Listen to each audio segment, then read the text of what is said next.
শ্রীকৃষ্ণ তো সাধারণ মানুষের মতন জন্মগ্রহণ করেছিলেন। তিনি মানুষের মতোই ঘুমাতেন, খেতেন, সংসার ধর্ম করেছিলেন, তার স্ত্রী ছিল, সন্তানাদিও ছিল। তাহলে শ্রীকৃষ্ণ তো ভগবান হতে পারেন না। ভগবান তো কখনো জন্ম নেননি, ভগবানের তো জন্ম হওয়া উচিত নয়। শ্রীকৃষ্ণ যদি জন্ম নিয়েছিলেন তবে তিনি ঈশ্বর হলেন কি করে? এই প্রশ্ন মনে আসাটাই স্বাভাবিক, কারণ যিনি ঈশ্বর, যিনি পরমাত্মা, যিনি সমস্ত কিছু সৃষ্টির ঊর্ধ্বে এবং যা কিছু তিনিই সৃষ্টি করেছেন, তার আবার জন্ম নেওয়ার কি প্রয়োজন? তাহলে কি তিনি ঈশ্বর নন? আজকের ভিডিওটি মূলত সেই প্রসঙ্গেই। শ্রীকৃষ্ণ যদি ঈশ্বরই হবেন তাহলে তিনি জন্ম নিয়েছিলেন কেন? আপনাদের এই সকল প্রশ্নের উত্তর একটি গীতার শ্লোকের মধ্যেই আছে। তা হলো 4 নম্বর অধ্যায়ের 9 নম্বর শ্লোক, জন্মে কর্মে যমে দিব্যম। অর্থাৎ শ্রীকৃষ্ণ স্বয়ং এই শ্লোকে বলেছেন, জন্ম এবং কর্ম আমার সকল কিছুই দিব্য, অর্থাৎ যা এই সাধারণ মানুষের মতো পার্থিব বা লৌকিক নয়। আজ থেকে ঠিক 5,500 বছর আগে শ্রীকৃষ্ণের জন্মলীলার মাধ্যমে আবির্ভাব হয়েছিল। তার মানে কি তিনি তার আগে ছিলেন না? অবশ্যই ছিলেন। আমরা সকলেই জানি, রাজা কংসের কারাগারে বন্দী থাকা অবস্থায় দৈবকীর গর্ভে শ্রীকৃষ্ণের জন্ম হয়েছিল।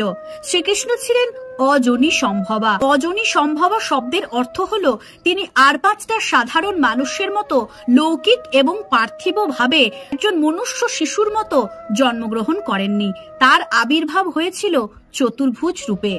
এবারে প্রশ্ন আসতে পারে, শ্রীকৃষ্ণ তো সর্বশক্তিমান, তিনি তো প্রভু, তাহলে তার প্রকট হওয়ার জন্য জন্ম নেওয়ার প্রয়োজন হলো কেন? তিনি তো এমনিও আবির্ভাব হতে পারতেন।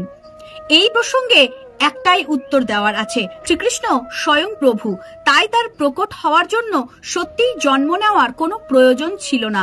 তা আমরা নৃসিংহ অবতারের মাধ্যমে দেখতে পাই। একবার ভক্ত প্রহ্লাদ তার বাবাকে ঈশ্বরের প্রমাণ দিতে গিয়ে বলেছিল, ওই স্তম্ভের মধ্যে শ্রীকৃষ্ণ আছেন। তখন তার বাবা বিশ্বাস করেননি এবং স্তম্ভটিকে চোখের সামনে ভেঙে ফেলেছিলেন। নৃসিংহ অবতার রূপে শ্রীকৃষ্ণের আবির্ভাব হয়েছিল সেই স্তম্ভ থেকে।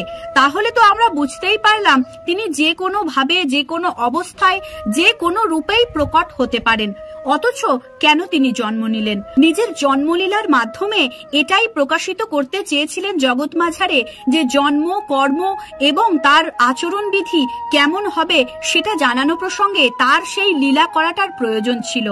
মহাভারতের বর্ণনায় আমরা দেখতে পাই, দৈবকী, যশোদা, নন্দরাজা, গোপিনী এবং বিভিন্ন যে চরিত্ররা রয়েছেন তারা প্রত্যেকেই শ্রীকৃষ্ণের বাৎসল্য প্রেমের ভক্ত। শ্রীকৃষ্ণকে প্রেম নিবেদন করার 5টি পর্যায় রয়েছে। এই 5টি পর্যায় হলো শান্ত, দাস্য, সখ্য, বাৎসল্য এবং মধুর প্রেম। শান্তরূপের ভক্তরা প্রধানত ভগবানকে চতুর্ভুজ রূপে আরাধনা করেন, আর বাকি 4টি পর্যায়ে যে প্রভুকে প্রেম নিবেদন করা যায় তা হলো বাৎসল্য, সখ্য, দাস্য এবং মধুর, যাকে শৃঙ্গার হিসেবেও পরিচয় করানো যায়। এই 4টি পর্যায়ে ভগবানকে প্রেম নিবেদন করতে দিব্য এবং অপ্রাকৃত ধারার প্রয়োজন পড়ে।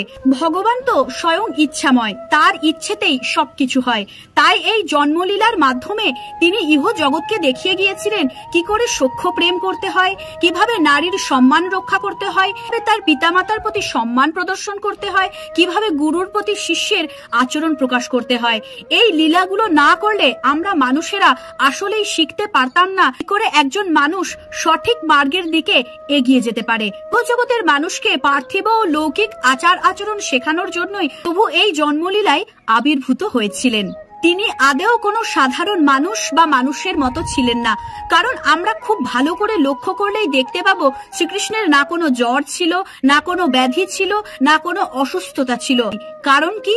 কারণ হলো তিনি আসলেই স্বয়ংভূ ছিলেন, তিনি আসলেই ঈশ্বর ছিলেন। আমরা যারা সনাতন ধর্মের মানুষ তাদের কাছে শ্রীকৃষ্ণ হলেন স্বয়ং ঈশ্বর এবং স্বয়ং পরমাত্মা। আশা করি আমি বোঝাতে পেরেছি কেন ভগবান শ্রীকৃষ্ণ তার জন্মলীলা করেছিলেন। আগামী দিনে এই রকম ধরনের তথ্যবহুল ভিডিও আপনাদেরকে আমি দিতে থাকবো। দয়া করে আমার পাশে থাকুন এবং চ্যানেলটিকে আরো এগিয়ে নিয়ে যেতে সাহায্য করুন। ধন্যবাদ।